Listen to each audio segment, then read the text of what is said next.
Saudaraku semua yang saya cintai karena Allah Subhanahu wa Ta'ala, pada malam ini kita berada di penghujung tahun Hijriah. Waktu terus bergulir, hari-hari berlalu, dan tanpa terasa usia kita pun semakin berkurang. Allah memberi kita kesempatan untuk menapaki 1 tahun lagi. Tapi apakah kita sudah benar-benar memanfaatkan waktu itu? Wahai saudaraku, ayah, ibuku, mari sejenak kita tundukkan kepala, tundukkan hati kita. Kita merenung, kita diam, kita bertanya kepada hati kita yang paling dalam.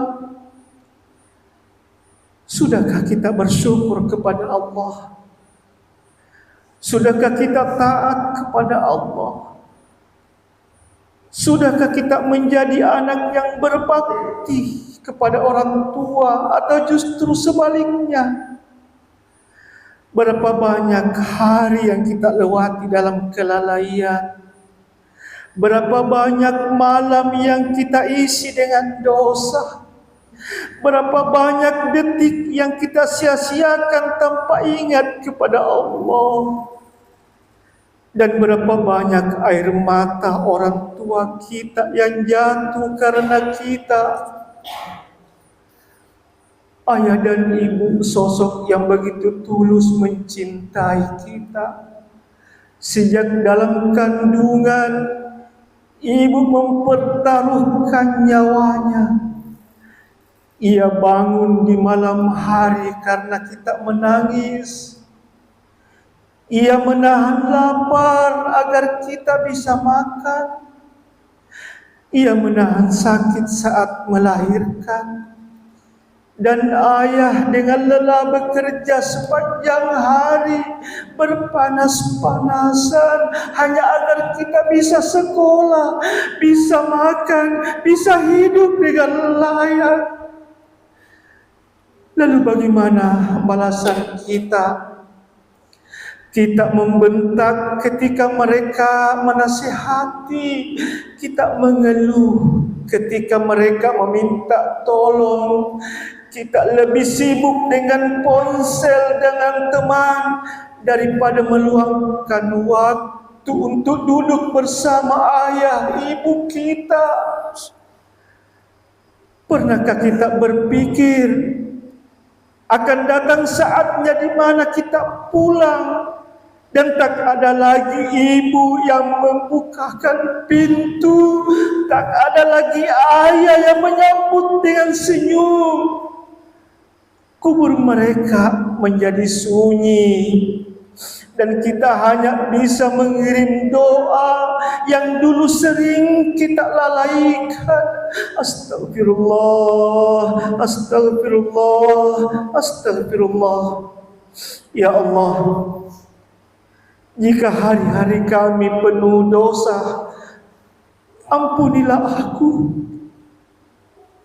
Jika hati kami pernah menyakiti orang tua kami, lembutkan ya Allah.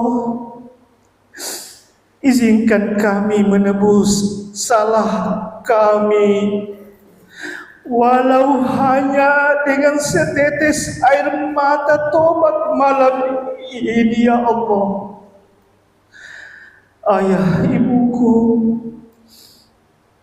jadikan pergantian tahun ini sebagai momen muhasabah diri, momen untuk berhenti, merenung, dan kembalilah kepada Allah, kembalilah kepada orang tua. Peluklah mereka selagi masih ada. Minta maaflah kedua orang tua kita sebelum terlambat dan sebelum meninggal dunia.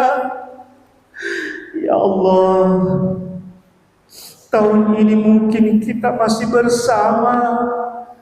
Tahun depan, siapa tahu. Semoga Allah menerima tobat kita. Semoga Allah memaafkan dosa-dosa kita, terutama dosa kepada ayah dan ibu kita. Ampuni kami ya Rabb, ampuni semua dosa kami, dosa orang tua kami, dosa saudara-saudara kami. Ampuni umat Muhammad yang telah lalai dan terjerumus dalam maksiat. Ya Allah, Engkau masih beri kami napas malam ini, tanda bahwa Engkau memberi kami kesempatan untuk berubah.